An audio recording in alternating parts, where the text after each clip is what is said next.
Greetings, ladies and gentlemen, and welcome to another World of Tanks replay, courtesy of me. Now, I thought I'd bring you a bit of a contrast for this game, because earlier on in the week, I showed you a replay from Tanker 3069 driving the Soviet Tier 8 medium tank, the T-34. These two games are both going to be games of mine, and we're going to be, let me just quickly check, let's turn those on. And we're going to be in the T-34-2, the Chinese Tier 8 medium tank. Now this one I have played a lot, I do have experience of, and I will do a full tank review of this at some point, but just to quickly say, I recommend avoiding this like the plague at all costs. Don't play it. There is no reason to play it. I honestly can't recommend that you play it. Anyway, nonetheless, it's going to be two games. This is the first. We're on Prokhorovka, it's a Tier 8 game, we're top tier. Hurrah! And basically I'm going to spend an awful lot of this game scouting. You know, one of the good things, about the only good thing about the T-34-2 is that it's very small. So you can kind of be a little bit sneaky with what you decide to do. Now, alas, if we had gun depression, we could possibly get some shots over this ridgeline, but we don't. So we can't. Oh well. Anyway, pair of E25s up on the hill. From this position, as well as hopefully being able to get some spotting done, you can also put some flanking fire into anyone who is trying to take the hill. If these guys will just sit still, this gun is not exactly very accurate. And yeah, I would like to put some pain in. So compared with the previous, I'm using the 100mm gun on this tank. There is a 122mm option as well. And if we, that's a replay bug. And if we were to compare the two guns, the 100mm gun on the T-44 has 175 pen, so I'm referring back to Tanker's game again, 175 pen, 250 alpha damage. This tank has 250 alpha damage and 181 penetration, so it sounds like a better gun, right? Yeah, not so much. The accuracy is 0.39 compared to 0.35, and the aim time is 2.9 compared to, I think it's 2.3 on the Russian tank, and the gun soft stats are also not particularly good. So basically your accuracy really suffers. Now it's awkward to pick out shots on this guy because you don't have all of his tank to shoot at in that position. It was just the bottom part of the tank, I think it is, gets covered up by a load of stuff, but there we go, never mind. So still just putting flanking fire into these guys. Ugh, he moved. Damn it. And, oh, there's a rather aggressive IS-3 on the enemy team. And I've just been spotted. Time to run away. Oh, but that T-32 is tracked, so I decide to hang around to take one shot, which is a complete waste of time because the T-32 repairs his track and decides that discretion is the better part of valor. Scoreline is 1-2. Super Pershing over there. Hello, Mr. Super Pershing. And side of the turret. Yes, please. There we go.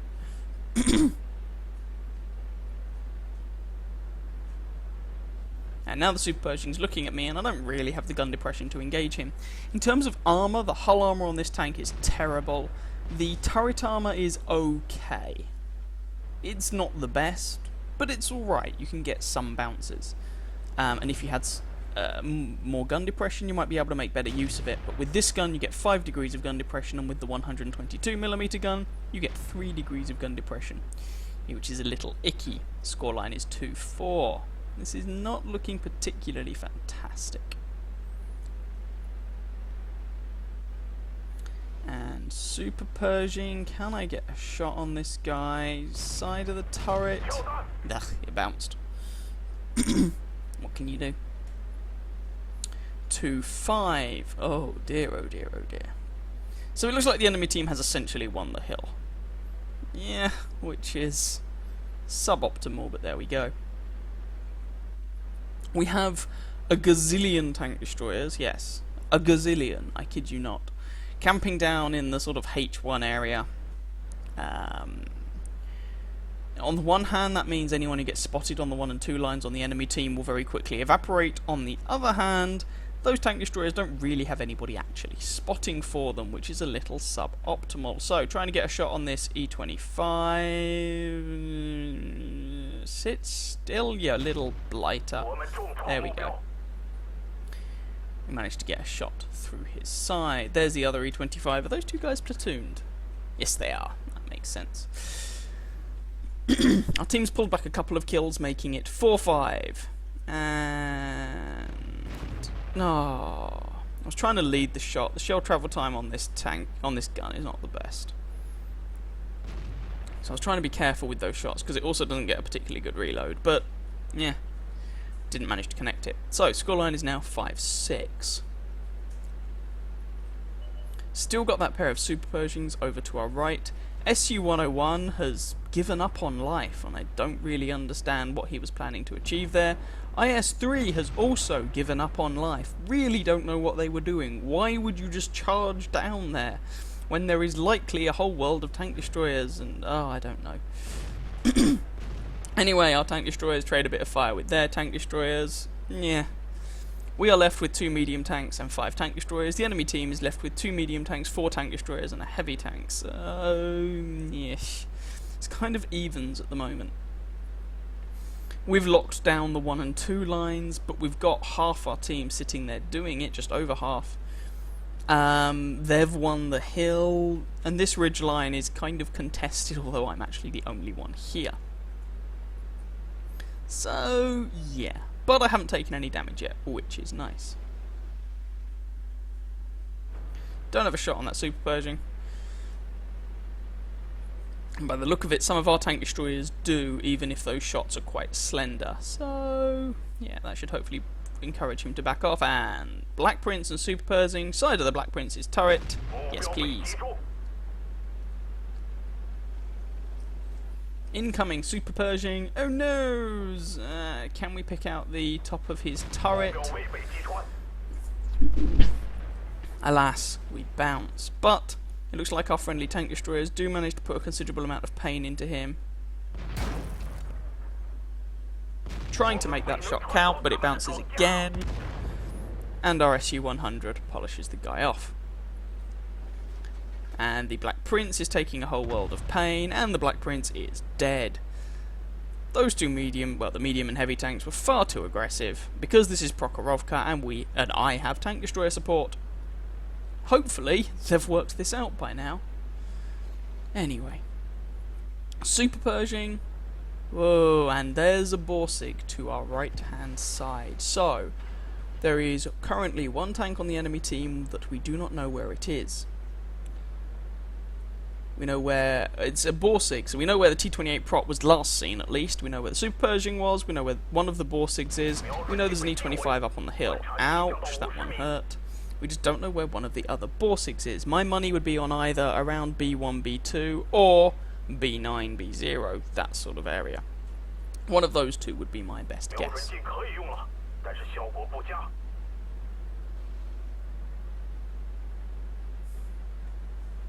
So, I don't want to be too aggressive here because, well, that unspotted Borsig could really ruin my day. I've just been spotted, so I'm gonna back off. Don't really want a part of any of that shenanigans. I'm just trying to find these guys. But I'm also conscious of the fact that they are now on the reverse slope of the hill, so even if I do spot them, my tank destroyers are going to struggle to shoot them. But having said that, my tank destroyers are actually moving up. They're not complete camping morons, which is nice. They've seen the situation, and so they are getting into positions from which they can actually shoot stuff. There's the T-28 prop. I'm really conscious about taking flanking fire from that E-25 on the hill here. Now, of course, the E-25 may not still be on the hill, but even so, I don't really want to have the E-25's DPM into my side armour. Speaking of E-25s, we just lost ours. There's the Super Pershing. He is going over the ridge line.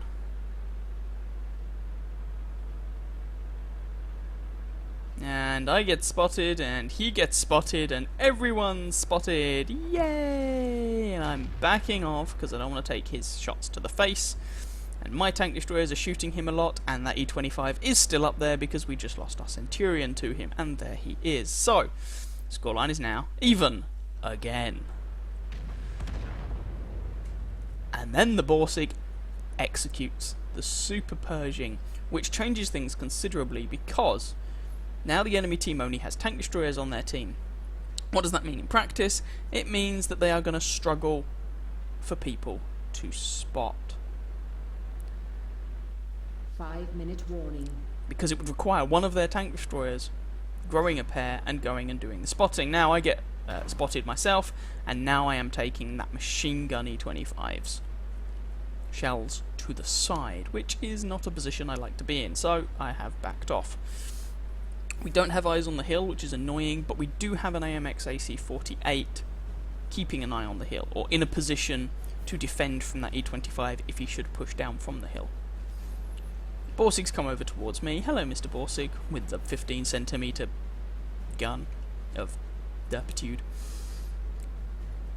It's not actually a derp gun, it's just a very large caliber weapon. And there's the Borsig. Oh, he is over on the 1-2 lines, and he's using the small gun. Well, I say small, the 128mm gun, because otherwise that SU-100 would have died in one shot. But the SU-100 still dies, and hello, how are you today? And we managed to kill the Borsig, as my gun doesn't let me down for once. T-28 prototype also goes down to our Borsig, and that just leaves a Borsig who is a one-shot and the E-25. What gun does the Borsig have? He has the small gun. I miss. So I can most likely take a shot from this Borsig, not be dead. He even bounces on me, and who cares about railway tracks? Let's kill number 2.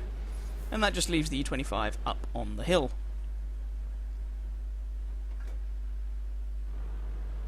And screw it, we should probably go and help out our AMX. Maybe our AMX has this covered.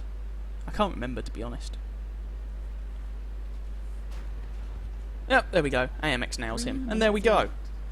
That was a close game, it was a fun game, and at the end people went, well done, good game, and things like that. They weren't sour, so it was a good game to play.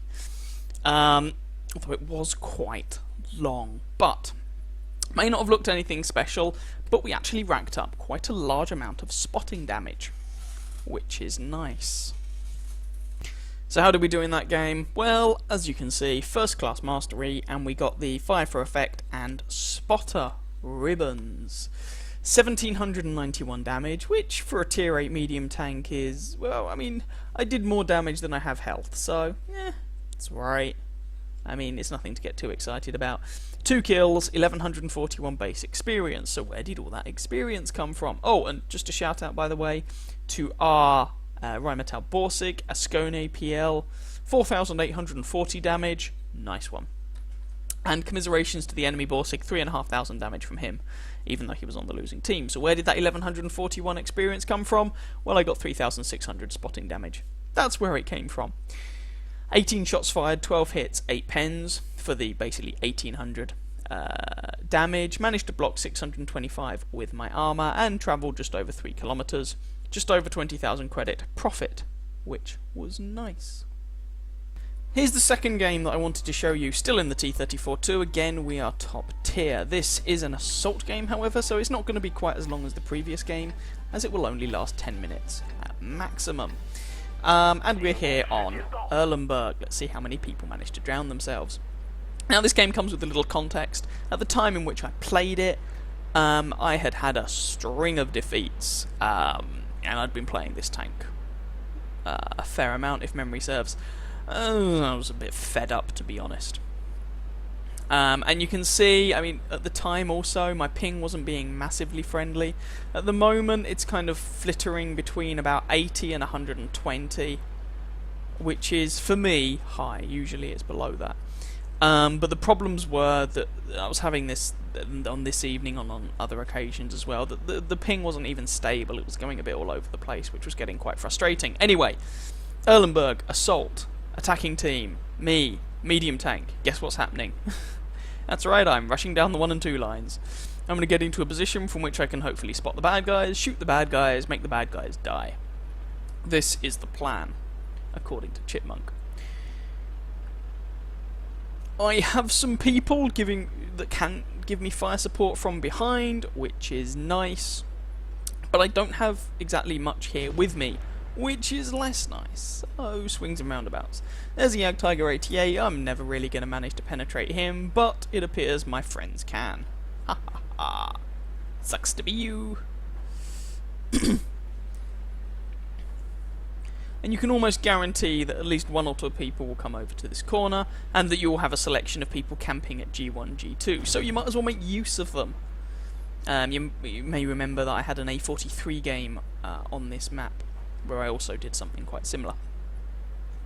A43 is a bit faster and, if I'm honest, a bit more fun than this machine, but nonetheless. There's also a KV-4 and a Pershing, so I hope my friend's shooting is going to be accurate, precise, and effective. KV-4 is moving up to give me a hand, though, which is appreciated. Because one of the problems you can have here is that people just go, meh, I'm going to rush you, screw it. And there's not much you can do about it.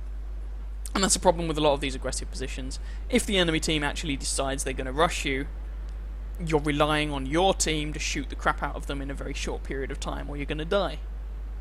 Yeah, can be awkward. KV-4 just took a shell to the face from that Jagdtiger 88. This is currently looking a little bit awkward.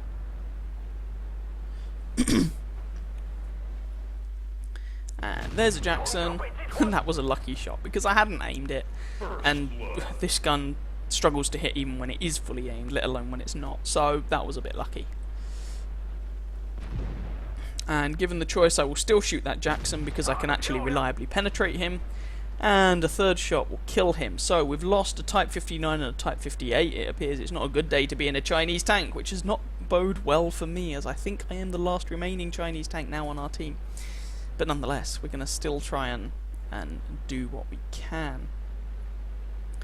Jackson, I have no idea what he thought he was going to achieve there, but what he actually achieved was a KV-4 shell to the face. Tiger pops up, and I managed to send a little friend into his front. Now, our KV-4's taken a little bit of damage here, which is, yeah, c'est la vie, I guess. And how aggressive is that Pershing going to be?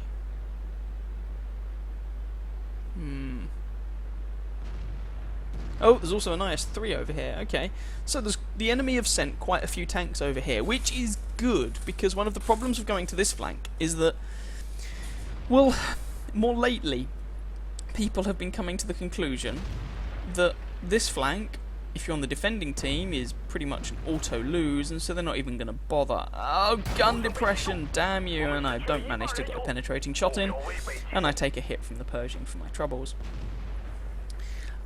So what you can find is that you go down here on the attacking team and there's nothing here to fight, which can actually be a bit of a problem. Put a shot into the IS-3. KV-4 does likewise. KV-4 really needs to angle his armour, but somehow he bounces that shot anyway, so whatever, I guess. It's all good. We've lost our VK3601H to the enemy Tiger, alas. And now myself and the KV-4 are outnumbered over here. We do still have people giving fire support from sort of G1. Hopefully they can shoot fast enough to make these guys go away.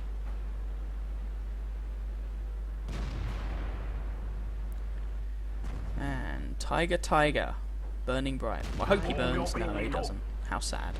But I put a shot into him, and the Tiger's dead. Our artillery polishing him off. And scoreline is 5-5. We are, however, down to under half time, so we do need to get a bit of a wiggle on. KV-4 takes another hit, looks like from the Jagdtiger, but the Jagdtiger dies for his troubles. Pershing kills the KV-4, but he's just lost half his health for the privilege, and that's an IS behind me. And I'm trying to get into a position where I don't think he can shoot me because his gun depression isn't fantastic, but he manages to get the shot in anyway.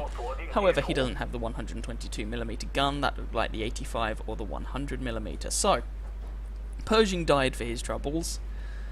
That leaves this IS, an IS-3, And another KV-4 versus me, and, well, there's a Tiger-2 and a Panther now moving up to give me a hand. So it looks like we've hopefully won this corner. And I just execute that IS. So there's the KV-4. Last time we saw him, he had little IS-3 friend.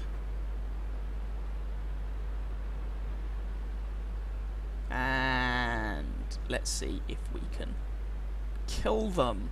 So there's me, a Tiger-2 and a Panther.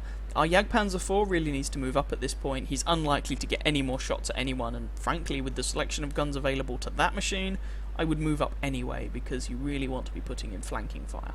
I'm actually having fun in my Jagdpanzer 4. A lot of people don't like it, but as I say, I'm actually enjoying it. So, Panther has flanked around, and he is giving the IS-3 something to worry about. I take a shot at... This is a terrible shot, by the way. But then I see an FV off in the distance, but I can't get a shot. And our Tiger-2 polishes him off. So, I'm trying to work out what I want to do at this point, and our Panther appears to be going for the enemy IS-3. He nails him. That leaves this KV-4 on his own. I might take a shot from the Super Pershing doing this, but whatever. Managed to make the KV-4 turn to look at me. Put a shot into him. And our Panther goes with me to give me a hand. Panther puts a shot in. I put a shot in, set the KV-4 on fire, and he burns to death. So the Tiger may not have burned, but the KV-4 did, which is nice. That just leaves a Super Pershing and the enemy, another KV-4 on the enemy team to polish off. Still got just over 500 health, so I can take a shot from one of these guys. I probably can't survive a shot from both of them, however. And there's myself, the Panther, and our Super Pershing closing in on the enemy Super Pershing, and we should be able to work this guy over. Our Super Pershing takes a hit, unfortunately.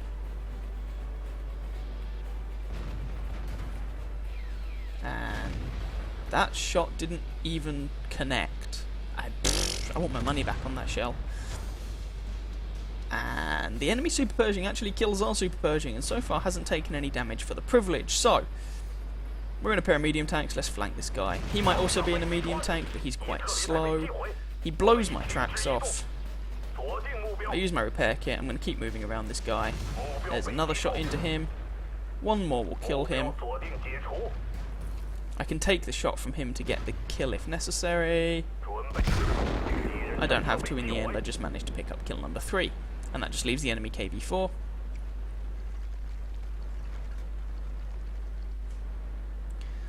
Now, I'm not actually capping to try and... Oh, yes I am, I tell a lie. If you look at the time left in this game, there is a minute remaining. This means that we need to either kill that guy within a minute, or sit in the cap circle. I like option B because the KV-4 is slow and ponderous. And with enough of us, option B forces the KV-4 to come to us. And as I said, he's a very, very slow machine. And as it is, we managed to cap this game out. Oh, it looks like their KV-4's kind of stock. He's got the 122mm gun, but the upgraded turret. Anyway, and that ends up being the game. So, after a long string of defeats, finally managed to win one, which was a damn good feeling. I don't mind telling you. So, as you can see, that actually ended up being my ace tanker game in the T-34-2, which means celebration time. I never have to play this tank again. And that's what I was thinking when I saw this score screen. I have got an ace tanker in it. All I need to do is grind out enough XP to unlock the WZ-120, and I never have to revisit this tank. Calais, oh frabjous day. Fire for effect, arsonist, spotter, duelist and bruiser, bunch of little ribbons, no major awards, but a bunch of little ribbons. Top of our team on experience, 2,869 damage, 3 kills, 1,273 base experience, which actually, for an ace tanker on a tier 8 medium tank, is kind of on the low side. Usually it's a bit higher than that, but never mind, we'll run with it. In addition to our 2,900 basically damage, We also picked up 1270 assistance damage and 41 base capture points, again travelling just over 3 kilometres and making almost 21,000 credits profit. So, not too shabby at all. It was a ×5 event, so that 1273 experience translated into 6,365 XP with a standard account. With a premium account, it'd have been almost 10,000 experience, which is very tasty indeed. I hope you like those 2 games. They're 2 of the better games that I've had driving the T-34-2. Yes, so I hope you enjoyed the video and found the comparison with the T-44 vaguely interesting, as I've got as I had Tanker's T-44 game earlier on this week. So if you enjoyed that video, by all means feel free to catch some of my other videos, go and look them up, or subscribe to my channel, or do both, or do neither. It's entirely up to you. Whatever you do, I wish you very happy hunting on that battlefield. Ciao, ciao.